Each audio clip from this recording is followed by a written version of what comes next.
Hello mga kananay, maulang morning. At kahit na nga maulan mga kananay, kailangan pa rin natin magluto. Kaya ito at nakahanda na nga ang aking lulutuin. Meron nga akong iba't ibang klase ng gulay dito mga kananay at pinitas ko nga lang din yan ngayon. At dahil nga gusto ko ng something na maasim, ayan, at meron nga ako rito sampalok na 1 linggo na yata mula nung kinuha ko. At para nga po sa mga hindi nakakaalam kung ano itong ginugulay ko, ito po yung talbos ng sitaw o yung talbos lang din ng sitaw na babal. At ito yung inuulam din sa amin mga kananay at tamang-tama lang din nga na i-partner ito sa kanyang bunga. Sa pagluluto mga kananay ay ilalagay lang natin siya sa isang malinis na kaserola at pagsasama-samahin lang din naman natin at ipapailalim lang natin yung mga matatagal malutong gulay. At una ko ngang ilalagay ay yung ating sitaw. Sunod naman ay yung sigarilyas, yung talbos ng sitaw. Ay tinaayos-ayos ko. Lalagay na din natin yung ating talong. At ipapaibabaw na lang nga natin itong dahon ng saluyot. Aayusin lang natin dahil parang medyo madami. Pero pag naluto na yung mga kananay, umiimpis naman na yan. At nilalagyan ko na nga rin siya ng bagoong at bechin. At saka natin tatakpan at isasalang naman natin ngayon sa apoy. Isa nga sa kagandahan na pagtira dito sa probinsya mga kananay ay yung basta masipag ka lang at matyaga at hindi ka yung taong maselan ay talagang mabubuhay ka dito sa probinsya mga kananay dahil nga talagang nandyan lang sa tabi-tabi mo ang mga gulay at napakayaman ng kalikasan. At balik nga tayo sa aking niluluto mga kananay at nilagyan ko na nga yan ng kaunting tubig at hihintay na lang natin siyang kumulo.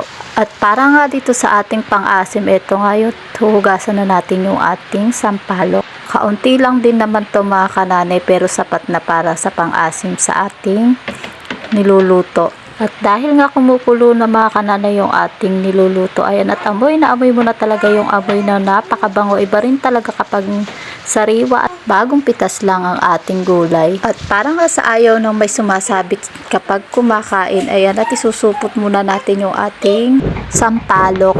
Hinugasan ko lang din muna yung plastic mga kananay bago ko ilagay yung sampalok para malinis yung ating plastic at hindi maihalo sa ating niluluto. Ilalagay lang natin at ipapaibabaw natin sa ating nilulutong gulay yung ating sampalok na naka-plastic. At tatakpan lang natin ulit para naman maluto yung ating sampalok. At dahil luto na nga yung ating sampalok mga kananay, hahanguin na natin ito at saka ilalagay sa isang mangkok. Pagkalagay naman natin sa mangkok mga kananay, saka naman natin bubuksan at pipiris-pirisin lamang natin hanggang lumabas yung pinakakatas niya o yung pinakaasim. At para kapapigaan ko mabuti yung ating sampalok ay nilagyan ko ng kaunting sabaw ng ating niluluto. At pag napigaan na nga natin ay saka naman natin ilalagay sa ating niluluto yung katas no sampalok. At dahil nga sa pagtikim ko ay kulang pa nga yung asim, kaya ayan, at nilagyan ko pa yung ating sampalok ng kaunting sabaw at saka ako piniris-piris para madagdagan yung asim ng ating niluluto. At talagang masarap naman talaga kapag medyo talab na talab yung asim. Napakasarap naman ngang higupin kapag mainit at maasim yung ating sabaw. Kaya dapat ay talagang talab yung asim. At ayan, titikman na nga natin. At dahil nga tamang-tama na yung lasa niya mga kananay at luto na rin lang naman yung ating gulay, kaya po pwede na nating hanguin yung ating niluluto. Nagsandok na nga din ako kaagad mga kananay dahil ako'y nagugutom na rin.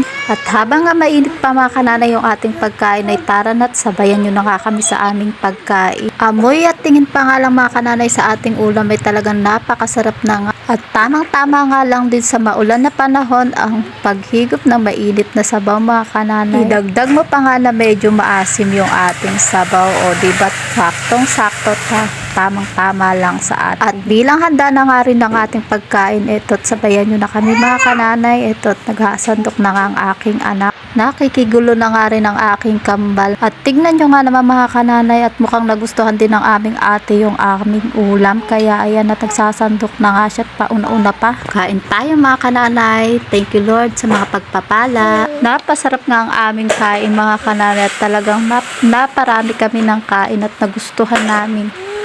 At hanggang dito na nga lang po muna ang aming video mga kananay. At para po sa mga iba pang klase ng mga video na katulad ng ganito, ay huwag nyo kakalimutang mag-like and subscribe at mag-follow na rin kayo sa aking Facebook page na Buhay Nanay. At maraming salamat po sa inyong panonood at nawa ay pagpalain tayo ng ating Panginoon.